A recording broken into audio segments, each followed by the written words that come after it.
नमस्कार दोस्तों। गौतम बुद्ध की शिक्षा हर किसी के जीवन को नई दिशा दे सकती है। अगर आप भी इसे मानते हैं तो कमेंट्स में नमो बुद्धाय लिखना मत भूलिए। एक समय की बात है, नगर में एक व्यापारी रहता था। अपने और अपने परिवार के भरण पोषण के लिए वह नमक का व्यापार करता था। उसके परिवार में पत्नी और 2 पुत्र थे। व्यापारी के दोनों पुत्रों का स्वभाव बिल्कुल अलग था। जहां एक और बड़ा पुत्र बहुत ही संकोची और शर्मीले स्वभाव का था। उसे किसी से बात करने में भी शर्माती थी। वही उसका छोटा पुत्र बहिर्मुखी स्वभाव वाला व्यक्ति था।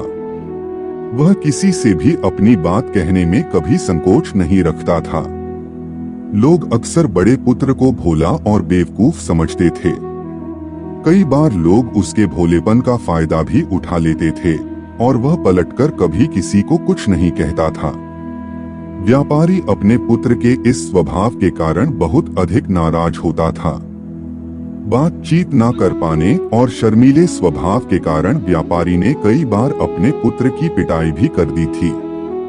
हालांकि इस वजह से उसके पुत्र का स्वभाव सुधरने के बजाय और भी खराब हो गया। बचपन से ही बड़ा पुत्र बेहद परेशान रहने लगा था। उसके अंदर आत्मविश्वास की कमी हो गई थी।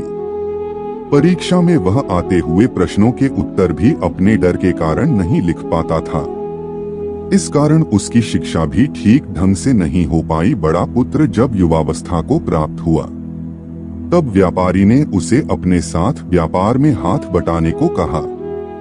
अपने पिता से डर के कारण वह व्यापार करने को तैयार हो गया, किंतु वह कई बार ऐसी गलतियां कर देता था जिससे व्यापारी बहुत अधिक नाराज हो जाता था।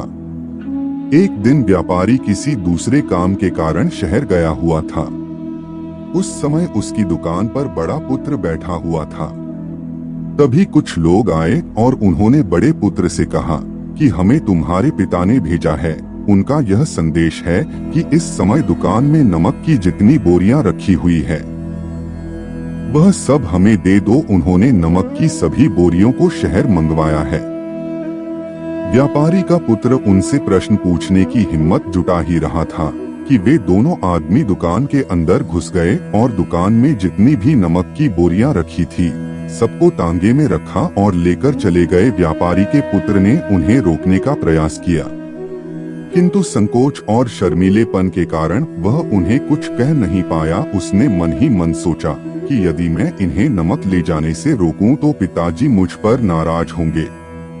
कुछ समय बाद जब व्यापारी शहर से वापस आया तो खाली दुकान देखकर उसने अपने पुत्र से प्रश्न किया कि नमक की बोरियां कहाँ गई? यह दुकान इतना खाली खाली क्यों है?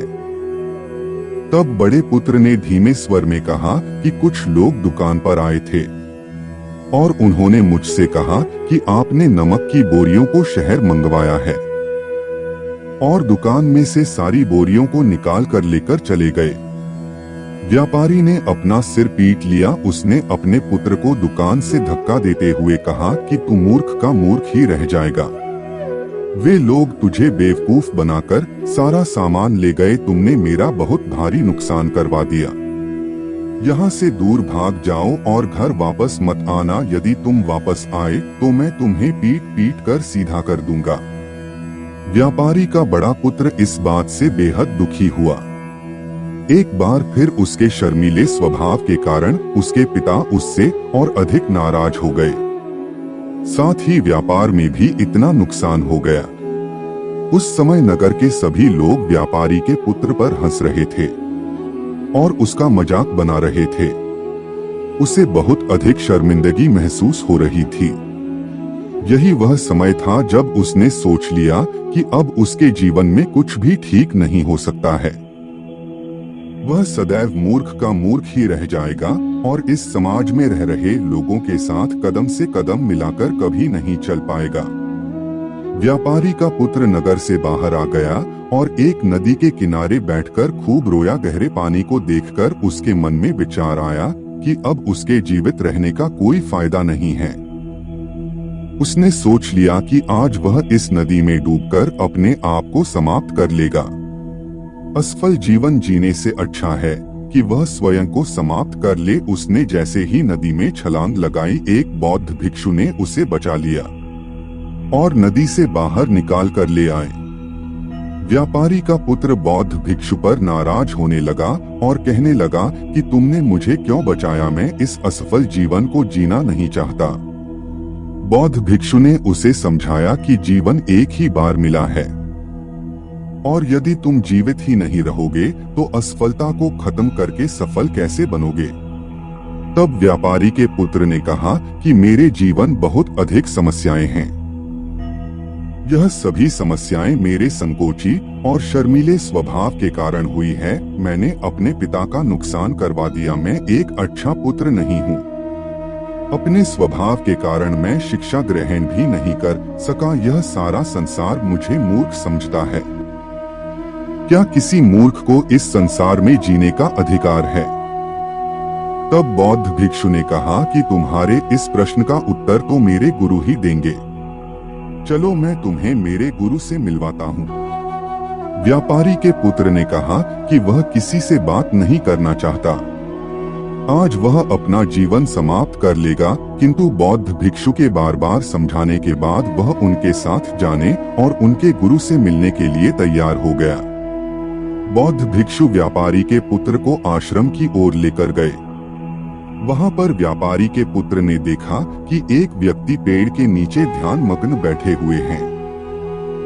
तभी बौद्ध भिक्षु ने कहा कि यह हमारे गुरु गौतम बुद्ध हैं। दोनों ने गौतम बुद्ध को प्रणाम किया। वह युवक वहीं पर बैठ गया और गौतम बुद्ध को देखकर रोने लगा। गौतम बुद्ध ने उससे उसके रोने का कारण पूछा। तब उसने कहा कि अब आप ही मेरी आखिरी उम्मीद है। यदि आप मेरी समस्या का समाधान नहीं करेंगे तो मेरा यह जीवन समाप्त हो जाएगा। गौतम बुद्ध ने व्यापारी के पुत्र से उसकी समस्या के बारे में पूछा। तब उसने बताया कि किस प्रकार वह बचपन से ही शर्मीले और अंतर्मुखी स्वभाव का है। इस कारण लोग उसे मूर्ख समझ लेते हैं और उसके पिता भी उससे प्रेम नहीं करते। तब गौतम बुद्ध ने युवक को शांत कराते हुए कहा कि मेरे पास तुम्हारी समस्या का समाधान है। तुम्हारा जीवन बहुत ही आसान हो सकता है। तब युवक ने कहा कि क्या सचमुच ऐसा हो सकता है? आप बहुत ही महान व्यक्तित्व प्रतीत होते हैं। आपके तो कई शिष्य हैं। हे गुरुदेव, मैं भी आपका शिष्य बनना चाहता हूँ।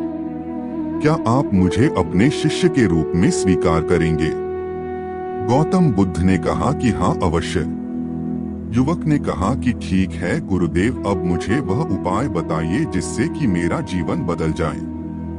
गौतम बुद्ध बोले, किंतु उससे पहले तुम्हें मेरे कुछ महत्वपूर्ण कार्य करने होंगे।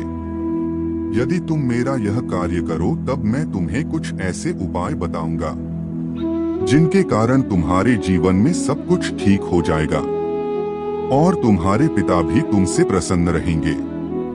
गौतम बुद्ध ने उस युवक को कहा कि आज से 3 दिन बाद मैं तुम्हें ऐसे उपाय बताऊंगा जिससे तुम्हारा जीवन बदल जाएगा, किंतु 3 दिनों तक तुम्हें मेरे सभी कार्य करने होंगे। मैं जैसा जैसा कहूंगा, यदि तुम वह कार्य को करने में सफल रहे तो तीसरे दिन के बाद तुम्हारा जीवन बदल जाएगा। तुम्हारा पहला दिन कल से शुरू होगा। अभी जाओ और आश्रम में ही आराम करो। अगले दिन व्यापारी का पुत्र गौतम बुद्ध के पास पहुंचा और कहा कि हे गुरुदेव, मुझे पहले दिन का कार्य बताइए। तब गौतम बुद्ध ने कहा कि आज तुम्हें 10 अजनबी व्यक्तियों से बातचीत करनी है और उनका हाल जानना है। इसका लेखा जोखा शाम तक लेकर आना। व्यापारी के पुत्र को बड़ा ही संकोच महसूस हुआ, किंतु उसने गौतम बुद्ध को हाँ कह दिया। वह निकल पड़ा 10 अजनबी लोगों से बातचीत करने। शुरू में उसे बहुत अधिक संकोच हुआ। कई लोग तो डांट कर भगा देते थे। उसके सामने अपना जीवन बदलने का यही एक उपाय था। आखिरकार कोशिश करते हुए उसने 10 अजनबी लोगों के नाम और उनके व्यापार का लेखा जोखा प्राप्त कर लिया। शाम को जब वह गौतम बुद्ध के पास पहुंचा तो प्रसन्नता के साथ उसने गौतम बुद्ध को बताया कि आज का कार्य उसने सही ढंग से पूरा कर लिया है। कुछ लोग तो उसके मित्र भी बन गए हैं। दूसरे दिन फिर वह युवक गौतम बुद्ध के पास पहुंचा। तब गौतम बुद्ध ने कहा कि आज का कार्य है, तुम आश्रम में रह रहे 10 शिष्यों को संबोधित करते हुए उन्हें जल के उपयोग के विषय में पढ़ाओ। गौतम बुद्ध की बात सुनकर व्यापारी का पुत्र हक्का बक्का रह गया। उसने कहा कि आप मुझसे किस प्रकार का कार्य करवा रहे हैं? मैं अपनी शिक्षा ठीक से पूरी नहीं कर पाया हूँ, मैं यह कार्य नहीं कर पाऊंगा। तब गौतम बुद्ध ने कहा कि ठीक है, तब मैं तुम्हें उपाय भी नहीं बताऊंगा।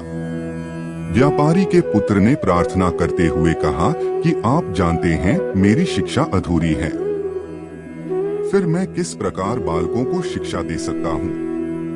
गौतम बुद्ध ने मुस्कुराते हुए कहा कि यहाँ सिर्फ मैं जानता हूँ कि तुम्हारी शिक्षा अधूरी है। वे बालक नहीं जानते तुम रोज अपने जीवन में जल का उपयोग करते हो, यही सब बातें जाकर उन बालकों को बतानी है। आखिरकार व्यापारी के पुत्र के पास कोई रास्ता नहीं बचा। हिम्मत जुटाकर वह उन बालकों के पास पहुंच गया। शुरू में तो उसके हाथ पैर कांप पर रहे थे, किंतु आखिरकार उसने जल की विशेषताओं के बारे में बताना प्रारंभ कर दिया। उसने बालकों को जल की 5 विशेषताएं बताई और जल्दी से वहां से भाग आया। गौतम बुद्ध के पास आकर उसने कहा कि बहुत अधिक डर लग रहा था, किंतु मैंने बालकों को जल की 5 विशेषताएं बता दी हैं। गौतम बुद्ध ने कहा कि जाओ एक बार फिर कोशिश करके आओ। व्यापारी का पुत्र ने एक बार फिर हिम्मत जुटाई और बालकों को जल के विषय में पढ़ाना शुरू किया। इस बार व्यापारी के पुत्र को बिल्कुल डर नहीं लग रहा था। पूरे आत्मविश्वास के साथ बालकों को शिक्षा दी। तब गौतम बुद्ध ने युवक की प्रशंसा करते हुए कहा कि तुम अवश्य ही साहसी हो। गौतम बुद्ध से शाबाशी सुनकर वह युवक बहुत अधिक प्रसन्न हुआ। युवक तीसरे दिन जब गौतम बुद्ध के पास आया तो गौतम बुद्ध ने उससे कहा कि आज का कार्य तुम्हें थोड़ा अजीब लग सकता है, किंतु आज तुम्हें अपने पिता से मिलने जाना है। गौतम बुद्ध की यह बात सुनकर वह युवक बहुत अधिक डर गया। उसने कहा कि नहीं नहीं, मैं अपने पिता के सामने नहीं जाऊंगा। गौतम बुद्ध ने कहा कि ठीक है, तब मैं तुम्हें उपाय भी नहीं बताऊंगा। आखिरकार उस युवक को गौतम बुद्ध की बात माननी पड़ी। गौतम बुद्ध ने उसे समझाया कि अपने पिता के पास जाकर उनसे क्षमा मांगना और कहना कि तुम्हें एक और अवसर दे ताकि तुम स्वयं को बुद्धिमान साबित कर सको। उसे युवक ने बड़ी हिम्मत के साथ अपने पिता का सामना किया और उनसे क्षमा मांगी। आखिरकार व्यापारी ने अपने पुत्र को क्षमा कर दिया और उसे दूसरा अवसर देने के लिए तैयार हो गए। व्यापारी का पुत्र गौतम बुद्ध के पास आया और उसने जब उपाय के बारे में जानना चाहा, तब गौतम बुद्ध ने कहा कि तुमने स्वयं ही अपना उपाय खोज लिया है। तुम किसी से बात नहीं कर पाते थे, शर्मीले थे, सब कुछ तुम्हारे मन में बैठा हुआ डर था। हम कितने आत्मविश्वासी हैं, कितने शर्मीले हैं और हमारे अंदर कितना डर है, यह सिर्फ हमें पता होता है। बाहरी दुनिया में किसी को नहीं पता होता है। बाहरी दुनिया में हम स्वयं को जिस प्रकार का दिखाते हैं, लोग हमें इस प्रकार का समझते हैं। अगर तुम आत्मविश्वासी नहीं हो तो भी अनजान व्यक्तियों के सामने यदि आत्मविश्वास होने का अभिनय करो तो किसी को पता ही नहीं चलेगा कि तुम कौन हो। वह युवक समझ चुका था कि गौतम बुद्ध उसे क्या बताना चाह रहे हैं।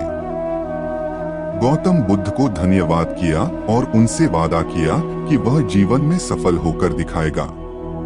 दोस्तों, यह वीडियो पसंद आई हो और आपके आसपास भी कोई ऐसा शर्मीला और संकोची स्वभाव का व्यक्ति है तो उसे यह पोस्ट जरूर शेयर करें ताकि उसकी सहायता हो सके।